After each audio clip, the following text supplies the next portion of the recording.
जय श्री राम दोस्तों। एक गांव में एक साधु महाराज रहते थे।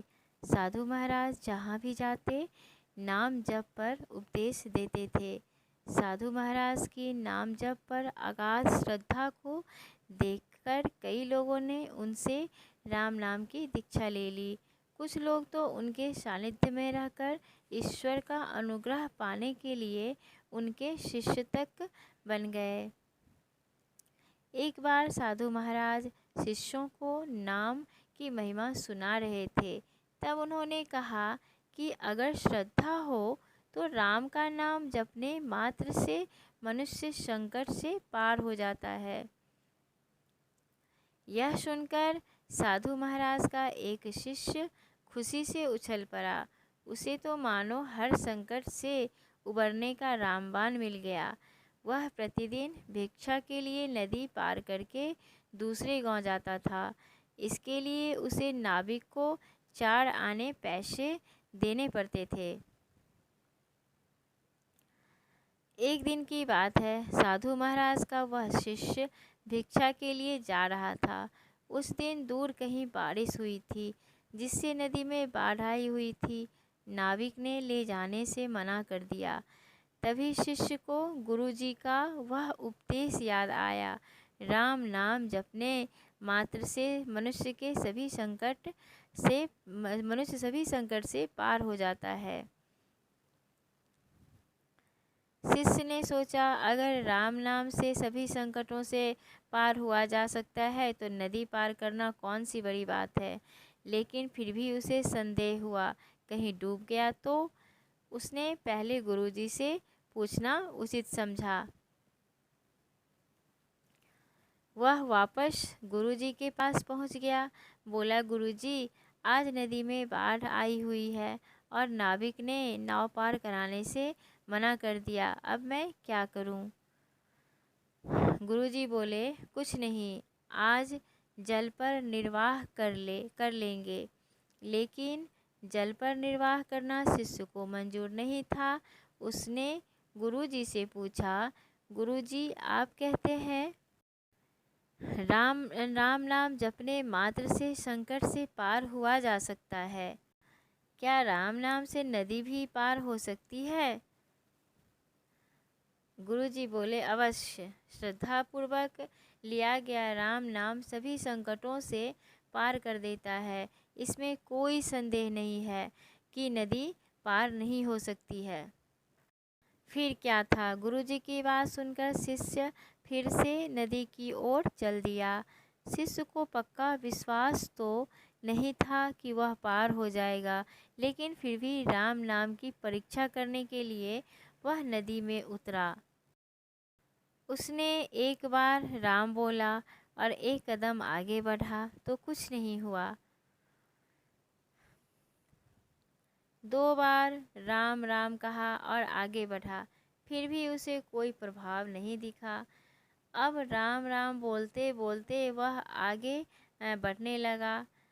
पानी उसके गर्दन तक आ गया। अब वह सोचने लगा कि राम नाम बेकार है, ये केवल लोगों को उपदेश देने के लिए है। गुरुजी तो झूठ बोलते हैं। इतने में एक बड़ी लहर आई और उसे बहाकर ले गई। बेचारा गोते खाते खाते किसी तरह किनारे लगा। उसे गुरुजी पर बड़ा गुस्सा आ रहा था। उसने जाकर सारी आप बीती गुरुजी को सुनाई और गालियां देने लगा। शिष्य बोला, अरे ढोंगी पाखंडी गुरु, कोई मरे या जिए तुझे कोई फर्क नहीं पड़ता। कुछ भी अनाप शनाप उपदेश बकता रहता है। आज तेरे उपदेश के चक्कर में मैं मरते मरते बचा। ये ले तेरी कंठी माला, आज मैं तुझे पूरी दुनिया के सामने नंगा करूँगा। गुरुजी शांत बैठे मुस्कुरा रहे थे। यह देखकर शिष्य गुस्से से लाल हो गया। मैं जा रहा हूँ गांव वालों को तेरी असलियत बताने।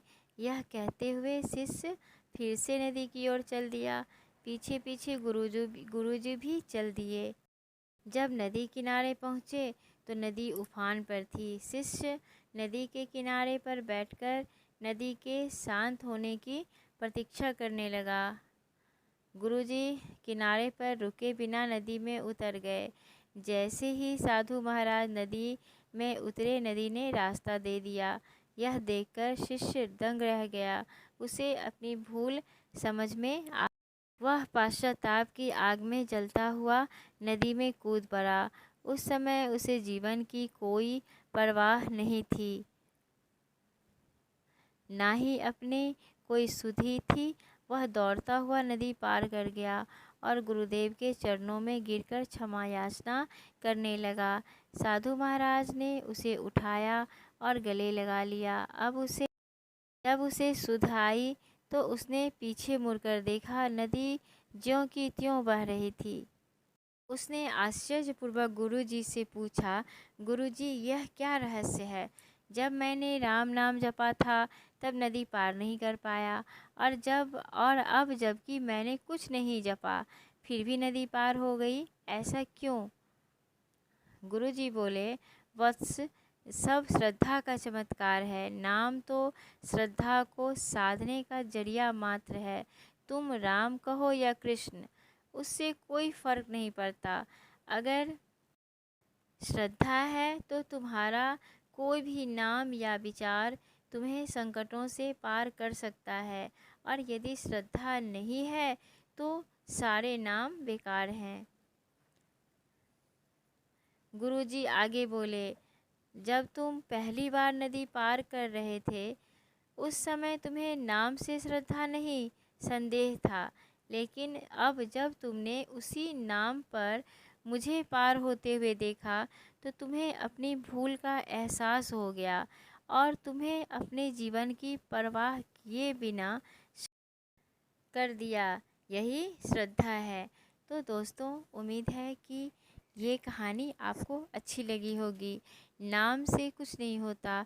अगर हमारे मन में श्रद्धा है तो हम राम कहें या कृष्ण कहें या शंकर कहें, कुछ भी बोलें, कोई भी मंत्र जाप करें, तो अगर श्रद्धा है तो वो सारे से हमें फल मिल सकता है। लेकिन अगर हमारे मन में श्रद्धा ही नहीं है और हम कितना भी नाम जपेंगे तो उससे कुछ नहीं होने वाला। तो उम्मीद है कि ये कहानी आपको बहुत ही अच्छी लगी होगी। अगर आप कहानी सुनना पसंद करते हैं तो प्लीज़ चैनल को लाइक, शेयर एंड सब्सक्राइब करना ना भूलें। धन्यवाद।